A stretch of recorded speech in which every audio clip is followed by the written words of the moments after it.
Dear friends, I'm back with another machine on the Vulnhub, which is Hackfest2016 Sedna. The link will be added into the description section below so that you can download it. Before we move forward, I remind you to subscribe to my channel and leave a like below if you don't mind. Without further ado, let's just get started. We can go inside the Kali Linux VM. Above all, we need to discover the IP address of the target. We can use the net discover. Of course, we need to use sudo if you are not a root user to run the net discover, and with option of I to specify the interface. This case would be SNet1, and also we can specify the network range. As you can see, the target IP address can be discovered as 252. Then we need to do the port scanning with a map. To save time of this video, I've already done that earlier. So for now, we just get out the result of the map. As you can see over here, I use the option like sync scan, the version scan, the default script scan, and also the comprehensive scan, the option of -p- and the PN not to do the live testing. Output the result into this file with option of ON. Normally we can use this command in most cases. Of course, for some machines we need to use different map. It depends. The IP address has been changed a bit from the one I did the machine the first time. As you can see, very similar to the machine what we have already completed. The open port numbers are very similar. For example, like the 22 is running SSH service or secure shell service, and also the version information. Although this version is not a very new one, however, besides the username enumeration vulnerability, we cannot find any other vulnerabilities. Okay? And the next one is 53, which is running domain service. And the next one is 80, which is running HTTP service. Also, we can note that the target has robots file, which has one disallowed entry. And next one, 110, running POP3 service. There's some sort of the mail protocol, right? POP3, and the SMTP is used to send the email, and the POP3 is used to receive the email from the server, from the mail server. And the next one is used by RPC. We do not need to pay much attention to this port number. And the next one is used by Samba service. And again, this one is used by the mail service and map. And the next one is 445, again, is used by Samba. Next one, 993, is used by the AMAP. Of course, this is running over SSL. Similarly, the 995, which is running POP3 with SSL or encrypted option, not option, protocol. And the last one is 80, not the last one, 8080, which is running HTTP again, which is running Apache Tomcat. And the last one is some sort of RPC. I think this is not very useful. So what we are going to do next in terms of enumeration, I think we can enumerate from the Samba surface, because just I mentioned over again in the other videos, if the Samba surface or FTP surface and any other file sharing surface are running on the target, such surface should be enumerated first. Okay, so how to enumerate Samba surface? We can use SMB client utility with option of the L, uppercase L, to enumerate, and we can provide our own password. Yeah, besides the default shells like IPC print, we cannot get anything else. So we just put assigned. And also, if you want, we can use enum for Linux to make, more comprehensive enumeration. Sometimes this utility can give us the username information.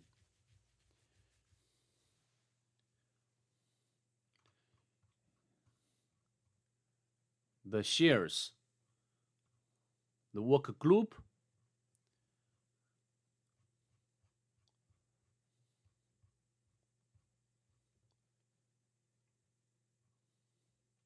possible username Viper, maybe.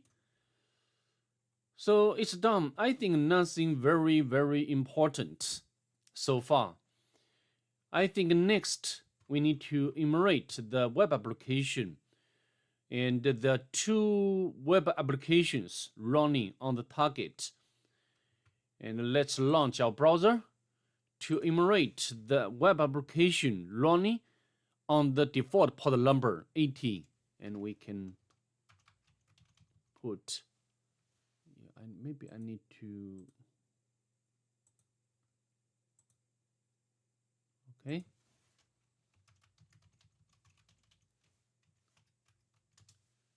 Welcome, and we can refresh to make sure we get the history will not affect our testing. Okay, and the picture, if you want, you can download this picture to do the image analysis to see whether we can find some hidden message inside this picture, but I'd like to tell you nothing there.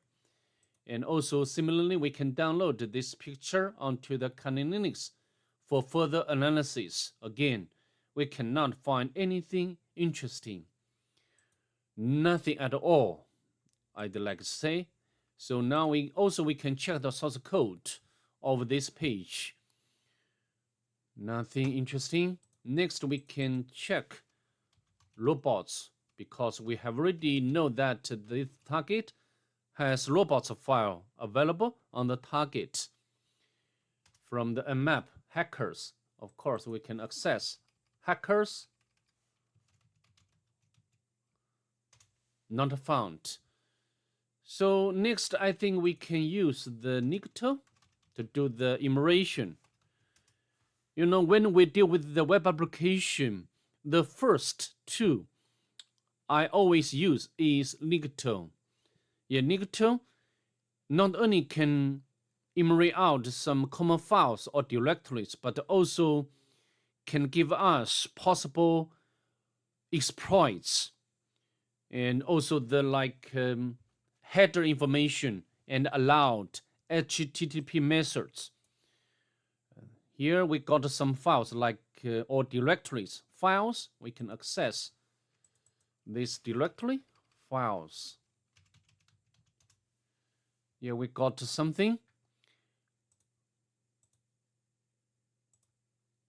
And some pictures. I think all of them are some sorts of the static files. Okay?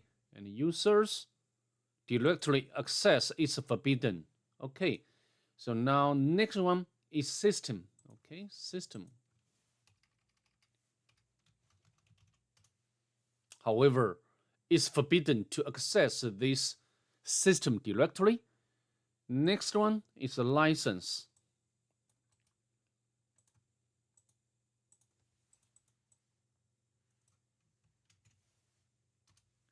Here we got something back.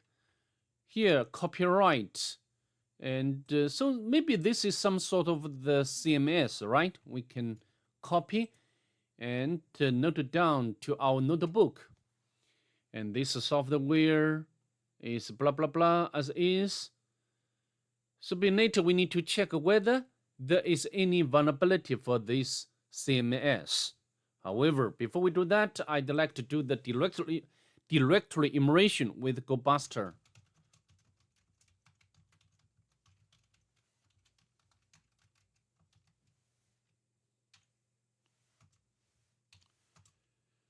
And we can use the option, extension option, PHP, HTML, text, back. Yeah, we got something back. Seems.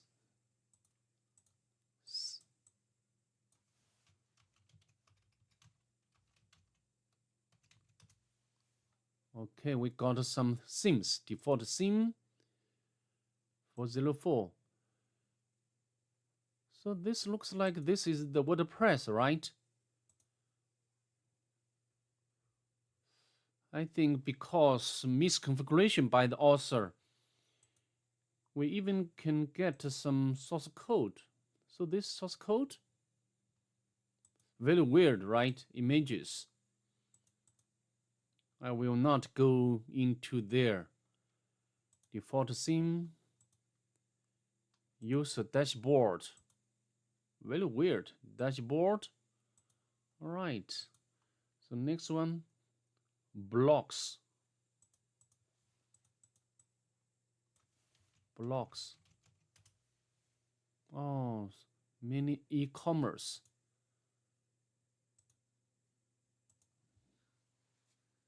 Even we can access, of course, no content returned from the server. All right. Next one, Finder. Finder, HTML. Interesting. Finder. Let's take a look at this page to see what it's about. Nothing returned. Very weird. We can check the source code. So I don't think this is the WordPress, right? It's different from the WordPress because we have already done a lot of WordPress related to machines. Anyway. Okay, we can use the Google to make some research. And you can, if you use the Google, you can know that this CMS has remote code execution vulnerability via EL Finder. You know, even this, from this point, as you can see, do you notice this one, EL Finder? So maybe this is the vulnerability what we are looking for, right? Or maybe this can be workable. Although we didn't know the version of the builder engine, however, we have already got this information. So this may be work. Even give this, and another very important point for this exploit, this is unauthenticated. It means that we do not need to provide the username and password. So even give us the POC. So for now, we just copy this HTML code and go back. And we can create the like a payload HTML and paste in here. Of course, we need to do some modification. We need to change the local host to the target.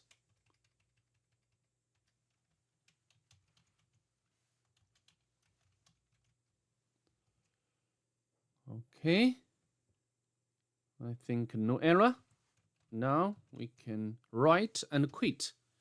So next we need to use browser Firefox to open up this payload. Firefox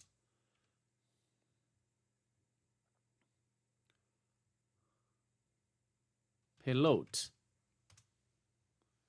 And then we can upload the malicious file like PHP reverse shell file, right? So now we can browse. And yeah, I've already got the PHP reverse shell file ready, which you can get it from Pentest Monkey website or other websites, or you can use MSF Vulnhub to create. I think this is not a big issue, right? Big problem for you. I hope so. And now we can open and send. No error.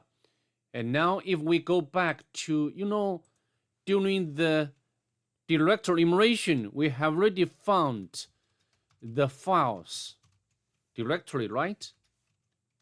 Files. As you can see, our file has been uploaded into this directory. Next, we can access this file to get initial foothold or get the access to the target. But of course, before we access this file, we need to set up the listener first by netcat. And now we go back to our browser, access. It looks like this is working. As you can see, yeah, we got the shell, which is originated from the target.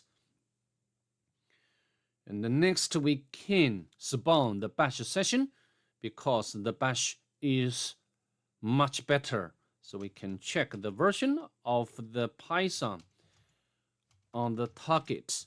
Python 2 is there, and we can import pty spawn.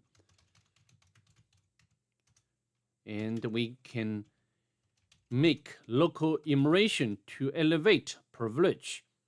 As you can see, there is no normal users, and we need to navigate across some directories or supports. For example, like OPT, and we can go to the var directory, go to the backups directory, nothing there, go to the www. Yeah, we got the flag. Okay, so I think this should be the first flag. And then we can delve into the HTML directory. I don't think we can find anything else. So I think it's time to run the automatic shell script to do the enumeration. We need to combine the manual enumeration and automatic enumeration. And I've already got this linear shell script ready.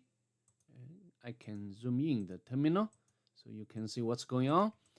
Next, we need to upload this shell script to the target.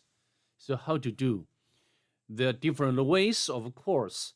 However, for me, the easiest way, the most convenient way is to set up the web server on the Linux by Python HTTP server module.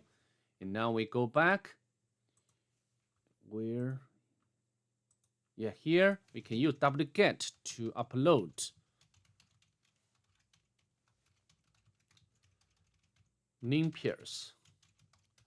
And then we can make it executable to run it. Now we can run this shell script. This shell script, limpers shell script, is so great when we want to elevate our privilege because it can do automatic enumeration from the target. If we manually enumerate such information, I think this the first thing is it's so time consuming, and also always will ignore some important information. As you can see, it's done. And let's scroll back to see whether we can find some vectors. And some vectors are always highlighted in yellow and red color, so you can notice easily. You can notice them easily. Yeah, the capabilities information, the SUID,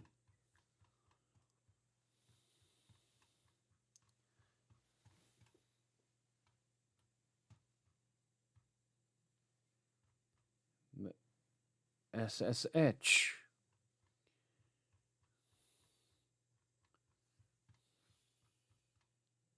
the users, active ports number, yeah, 53.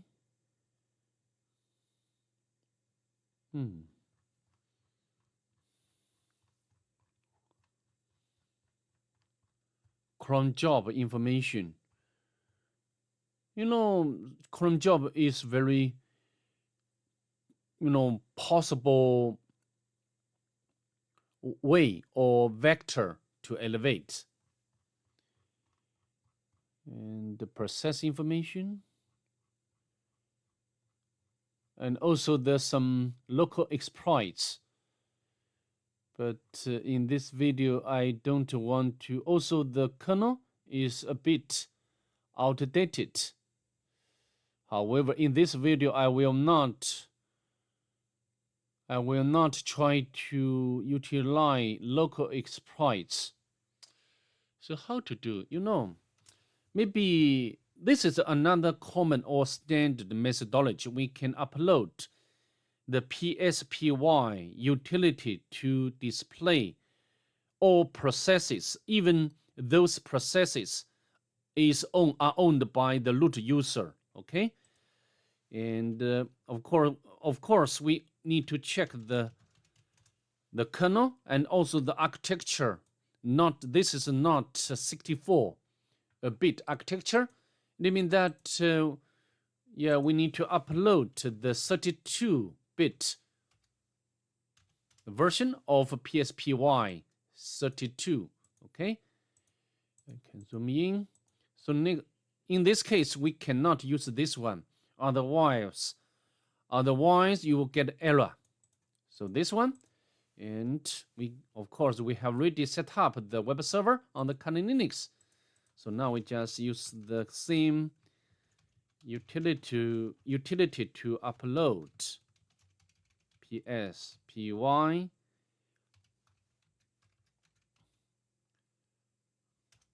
And we need to make it executable,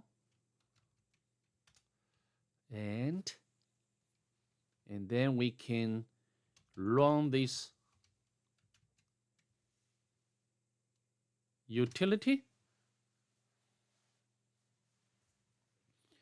As you can see, all processes can be displayed, even those process belong to root user.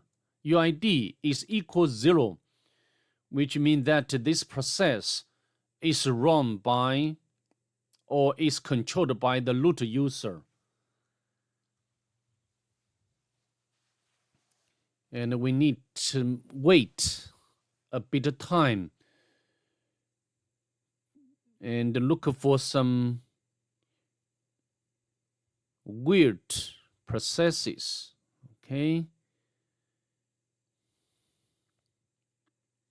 the client, and such processes can lead us to the exploitation or elevate privilege. The post Greece circle.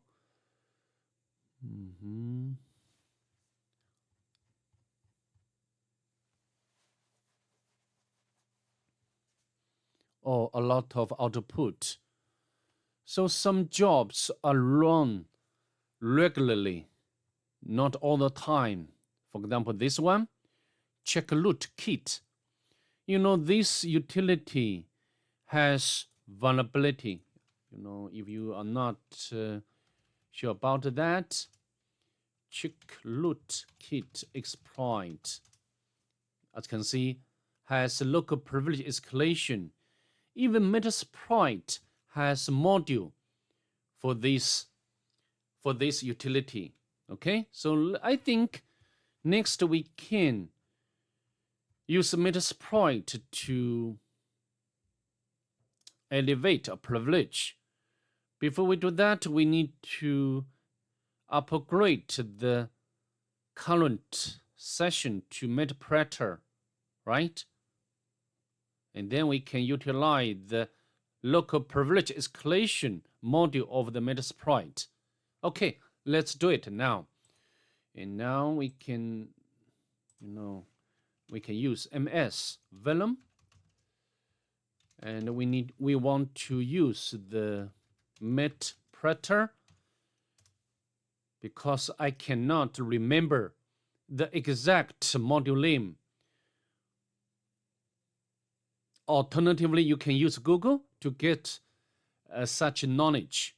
I mean, the payload. Well, for me, I always like to use the help function by the utility itself. You know, this one is what we are looking for. Yeah, this one. We can copy this module name and use MS Vulnhub with option of P to specify the payload type. Maybe I can auto-complete this command. Yeah, this one, we can specify the local host to our Kali Linux and also its local port number. And so this handler will be listed on this port number and specify the format, which is ELF for the Linux, and output the payload to this file. Okay, let's press enter. Next, we need to upload this payload to the target. However, I'd like to quit from, okay, disconnect it. We need to make a collection again. No problem. And then we can spawn bash. We can navigate to temp directory, and then we can use wget to upload the payload. Leave. No problem. And we can make it executable and run this payload. Before we hit enter, we need to set up the Metasploit console first, or we need to set up the handler first. We can use exploit. Of course, I have already used this technique for many times. Handler, and we can use set payload to this one. We must use the same payload as when we create the payload with MSF Vulnhub. And we can show options. We need to set local host to our Kali Linux. Set local port number. This port number must be the same as this one, 666. And then run. The reverse TCP handler has started. So now we can press enter to get the Metapredator session. As you can see, it's a sending stage. And we can background this Metapredator session by pressing the keys on the keyboard, Control and Z. And then, we can search check root kit, right? And we can use this check rootkit module. Yes, this is local privilege escalation module. And we can press enter and we can show options.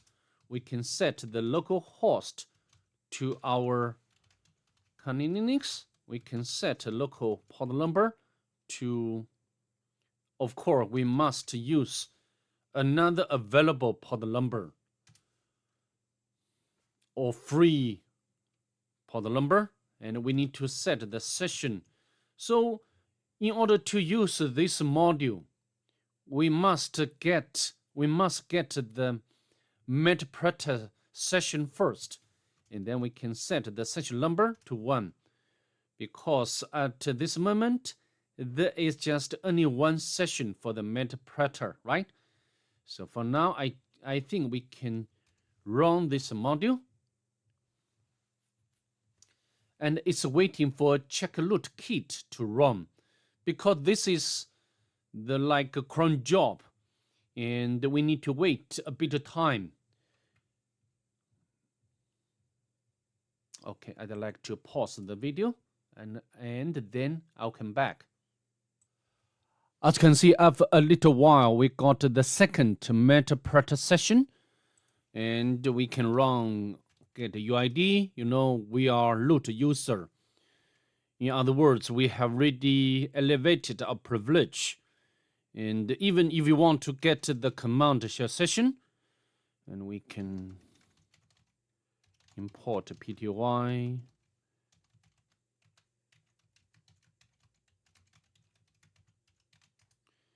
And we can go to the root directory. Do we need retrieve the root flag? We need flag. Okay, so that's pretty much it about this video. I'd like to see you in the next one. Bye. Have a nice day.